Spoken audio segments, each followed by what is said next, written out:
Tá, joia, Edu, por falar em história das mulheres, vamos falar sobre a história das mulheres e a alimentação. Idades diferentes, alimentos diferentes. Vamos falar sobre isso. O Edu já está lá na cozinha, está acompanhado de uma endocrinologista, vai nos dar muitas dicas daqui a pouquinho. Daqui a pouquinho, então, vamos falar muito sobre este debate aqui. Qual o alimento ideal de acordo com a sua idade? Prepare-se para muitas dicas. E daqui a pouco também a Giane Albertoni vai falar sobre oficinas mecânicas. Giane sabe trocar pneu, pelo menos isso ela sabe. Será? Você vai ver logo depois do intervalo. A gente volta já. Obrigado pela companhia, obrigado pela audiência.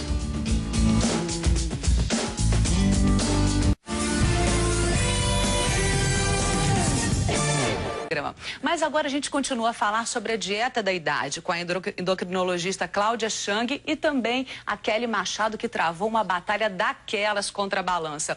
Edu, essas dietas radicais, que, por exemplo, a da proteína, a dieta da lua, a dieta da melancia, sei lá o quê, elas são um pouco ingratas, né, Edu? Porque, na verdade, quem perde os quilinhos depois acaba achando tudo de novo, é ou não é? É verdade, Mariana, e muito rápido. Eu sou contra esse tipo de dieta muito radical, até porque a pessoa restringe muito a sua alimentação e consegue fazer aquela dieta por muito pouco tempo.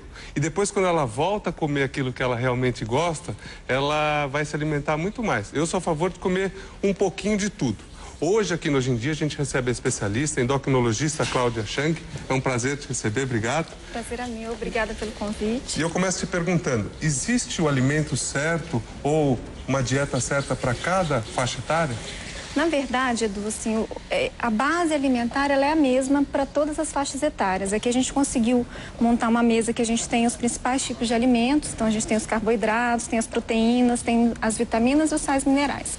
Mas existem algumas especificidades de acordo com a década que a mulher está. Por exemplo, com 20 anos para a mulher, o que é importante? Com 20 anos, a mulher está fazendo pico de massa óssea. Então, alimentos com leite, derivados do leite, são fundamentais para que ela consiga manter esse osso com uma força até chegar na fase da menopausa, onde ela vai ter uma maior perda. Ou seja, com 20, 30 anos, o pessoal que está em casa, não é que precisa tomar leite, precisa comer receitas que utilizem derivados de leite, o queijo, a ricota, iogurte, todos esses produtos vão ser saudáveis para ela. Com certeza, com certeza. E nessa faixa etária também dos 20 anos, é muito importante porque a mulher ela tem uma predisposição para ter anemia, principalmente do tipo ferropriva, pelos ciclos menstruais constantes.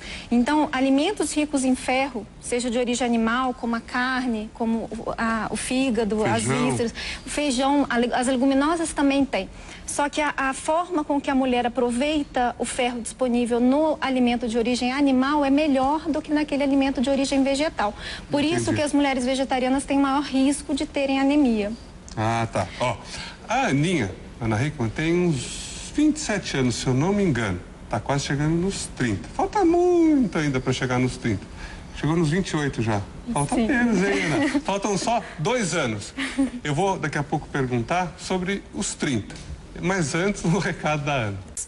Obrigada, Ana. Ana está com 28 anos, também quer saber como se alimentar nessa idade, também chegando aos 30 anos, porque aí muda um pouquinho a dieta. É importante a gente agora colocar a doutora Cláudia na conversa, né? Porque a gente vê a Kelly, super bonita agora, fez a reeducação alimentar, engravidou aos 15 anos, passou por todo esse processo, chegou até a bulimia e agora está chegando aos 30. Doutora Cláudia, me encontro nos 30 já. Já coloquei os 2 pés nos 30 anos, vou fazer 32 agora, dia 24. O que a gente deve comer nessa fase? Então, na fase dos 30 anos, realmente o metabolismo da mulher ele cai muito. Então, o ideal é que a mulher passe a fazer a alimentação fracionada, então comer várias vezes ao dia, porções pequenas, e de preferência substitua o alimento, o carboidrato normal pelo carboidrato integral. Além seja o pão, por exemplo. Isso. Aqui a gente tem os exemplos, né? O pão normal, o pão integral, porque qual que é a principal vantagem? A absorção do pão normal, ele faz um pico de glicemia no sangue e quando cai dá fome. Já o alimento integral, isso não acontece. Então, minimiza muito o quadro de fome. Ele sacia mais a nossa... Muita saciedade. O fracionamento, por que ele é fundamental, Edu? Porque o fracionamento, ele impede que o organismo produza muito um hormônio que a gente chama que é a grelina, que é um hormônio que dá muita fome. Então, você comendo várias vezes ao dia, você impede que isso seja produzido. Além disso, você mantém o metabolismo basal mais elevado.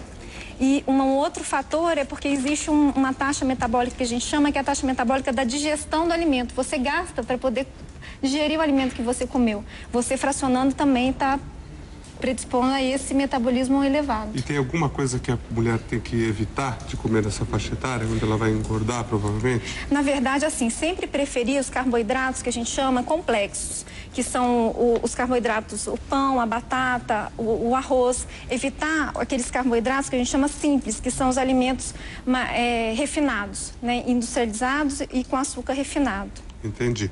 A gente vai continuar falando sobre isso. Você que está assistindo hoje em dia, a gente vai falar a dieta dos 40, você que está com 40, a dieta dos 50, você que está com 50, porque a gente tem que ir diminuindo a quantidade também. É igual o carro, nosso corpo funciona assim. Se a gente não se alimentar e gastar aquela energia, nosso corpo vai acumular. Mas antes disso, uma pessoa que não tem acúmulo de gordura nenhum. Um recado da Giane. Giane, vem pra cá e eu sei que você não faz dieta nenhuma, porque você tem um metabolismo incrível, você come de tudo, por isso que você é linda assim. Agora a gente está recebendo aqui a endocrinologista Cláudia, ela já falou da dieta dos 20, dos 30 anos, vai falar daqui a pouquinho dos 40, dos 50 e depois dos 50. Hoje em dia está de volta, estamos falando sobre dieta, cuidados com a alimentação, cada fase da vida, uma alimentação diferente, ou pelo menos alguma adaptação que a gente deve fazer para manter a saúde sempre em dia. Vamos continuar com essa conversa aqui no estúdio, a gente continua falando sobre alimentação, aqui os cuidados com a alimentação, certo, Edu? Certinho, agora a gente vai falar sobre os 40 anos da mulher, você que está acompanhando hoje em dia. A gente está recebendo a endocrinologista Cláudia Chang. Então, com 40 anos, o que é importante principalmente para a mulher? Então, Edu, aos 40 anos a gente se preocupa muito já com as doenças cardiovasculares, que são as doenças, né, do coração. Pressão alta, diabetes, alteração de colesterol. Então, para a parte da pressão, é muito importante a mulher evitar aqueles alimentos muito ricos em sódio. Ou seja, embutidos, enlatados. Sim, os alimentos industrializados, condimentados. geralmente. O sal, muitas vezes, para você que está em casa, serve como um ingrediente muito importante para as receitas, só que muitas vezes é prejudicial. Você vai ao supermercado, você não vai encontrar escrito sal, ou muitas vezes até tem, mas você encontra sódio. Quando você encontrar um nível muito alto de sódio, ou refrigerantes, muitas vezes também tem sódio, ele serve como conservante também. Então, por isso que está presente em muitos alimentos, né? Sim, sim. E além do sódio em si, hoje em dia se usa muito realçadores de sabor, que também elevam muito, de forma muito significativa, a pressão arterial. Para a parte do colesterol, é fundamental que a mulher aumente aqueles alimentos ricos em ômega 3. Então, o salmão, o azeite, ele é muito rico também em ômega 3, só que a propriedade do azeite, uma coisa muito interessante, Edu, é que o azeite ele é muito bom na forma in natura. Se você leva o azeite à ebulição, você perde a propriedade principal. A mais de 200 graus ele queima, se iguala aos outros óleos. Isso, na verdade, né? Ele vira saturado, então ele não perde a propriedade. Aí a dica é a seguinte, você vai preparar um prato na sua casa, qualquer coisa que você vai preparar, você pode grelhar num pouquinho de azeite e tal, não coloque muito azeite. No final, você vai e rega. Assim, esse azeite que você está colocando, ele mantém todas as propriedades dele. Sim. Muitas vezes as pessoas fazem confusão com relação a isso e os outros óleos, né? Sim, sim. Lógico, tem que ter o cuidado, como você falou, porque apesar dele ser muito bom, ele é muito calórico. Então, aquelas pessoas que estão acima do peso não podem abusar, mas é um alimento muito rico e muito indicado. A mesma coisa serve para algumas coisas que fazem bem, por exemplo, o abacate. Muitas vezes falam gordura boa, sim, mas é calórico.